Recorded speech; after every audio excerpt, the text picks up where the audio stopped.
आला हज़रत इमाम अहले सुन्नत की शख्सियत वाकई हम जहत है, मल्टी डायमेंशनल है। और ये सिर्फ़ ऐसे नहीं है कि ये मुबालगा आराई हो कि हम हमारे वो पीर हैं और एक सिलसिला तरीक़त में हम उनसे एक इरादत रखते हैं तो इसलिए मुबालगा आराई कर रहे हैं। आला हज़रत इमाम अहले सुन्नत को जो आला हज़रत कहा जाता है, मुजद्दिद भी हो तो मुजद्दिद आज़म कहा जाता है, इमाम भी हो तो इमाम अहले सुन्नत कहा जाता है। इसकी वजह यह है कि आपका ऐसा काम है, आपका इल्मी और तहकीकी ऐसा काम है, तजदीदी और इज्तिहादी आपका ऐसा काम है जो मुँह बोलता सबूत है।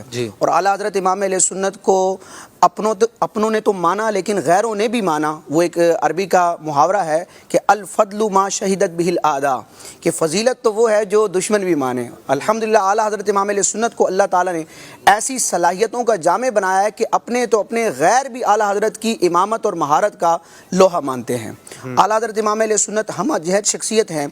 इल्म कुरान के हवाले से देखें, इल्म हदीस के हवाले से देखें, बिलखुसूस इल्म फ़िक़्ह के हवाले से देखें, शायरी के हवाले से देखें, फिर इज्तिहादी मसाइल को हल करने के एतबार से इनकी खिदमात देखें।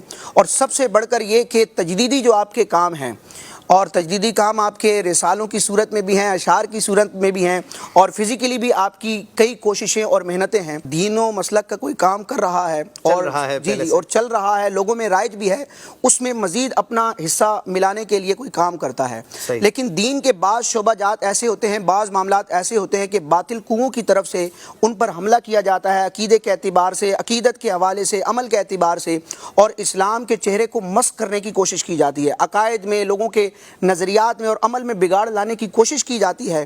तो अल्लाह तबारक व तआला अपने महबूब अलैहिस्सलाम के दीन की हिमायत के लिए फिर हर सदी में ऐसे अफराद को भेजता है जो दीन के इन शोबाजात को रीन्यू करते हैं, यानी जो बिगाड़ आता है उस बिगाड़ को ख़त्म करते हैं, उसको नॉमिनेट करते हैं और इस्लाम और सुन्नियत का जो असल चेहरा है उसको वाज़े करने की कोशिश करते हैं। तो आला हज़रत इमाम अहले सुन्नत के दौर में भी एक दो नहीं दर्जनों फितने थे। और वैसे तो दीन के हर शोबे में मुजद्दिद होता है, लेकिन आला हज़रत की जब खिदमात को देखते हैं, उस पूरी सिनेरियो को देखते हैं, तो हमें नज़र आता है कि आला हज़रत के दौर में जो भी फितना उठा, कलम रज़ा से वो बच ना सका और आला हज़रत इमाम अहले सुन्नत ने उस फितने को दफन फरमाया। यानी ख़त्म नबूवत का मामला हो, रब तबारक व तआला की शान उलूहियत का मामला हो, सहाबा और अहले बैत अतहार की नामूस का मामला हो, इसी तरह सजदा ताज़ीमी के हवाले से गलत कॉन्सेप्ट अवाम में पैदा करने की कोशिश की गई।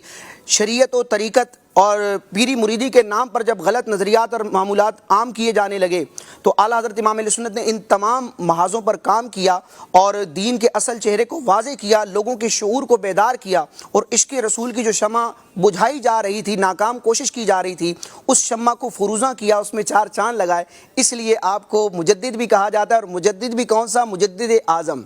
क्योंकि आपके दौर में कई मुजद्दिदीन थे लेकिन वो स्पेसिफिक किसी खास शोबे में ही दीन की खिदमत कर रहे थे। लेकिन आला हज़रत इमाम अहले सुन्नत की खिदमत को देखते हैं, आपके काम को देखते हैं, तो आपने हर शोबे में तजदीदी काम किया है, हर शोबे में निखार लाने की कोशिश की है और कामयाब कोशिश की है कि 1 साल का अरसा गुजरने के बावजूद आज भी अगर कोई बातिल सर उठाता है, 100 साल का 100 साल का अरसा गुजर जाने के बावजूद आज भी अगर कोई बातिल सर उठाता है तो इस दौर के उलमाए अहले सुन्नत और उलमाए इस्लाम जब उस फितने का रद्द करते हैं तो दलील के तौर पर आला हज़रत इमाम अहले सुन्नत के कलाम को पेश करते हैं।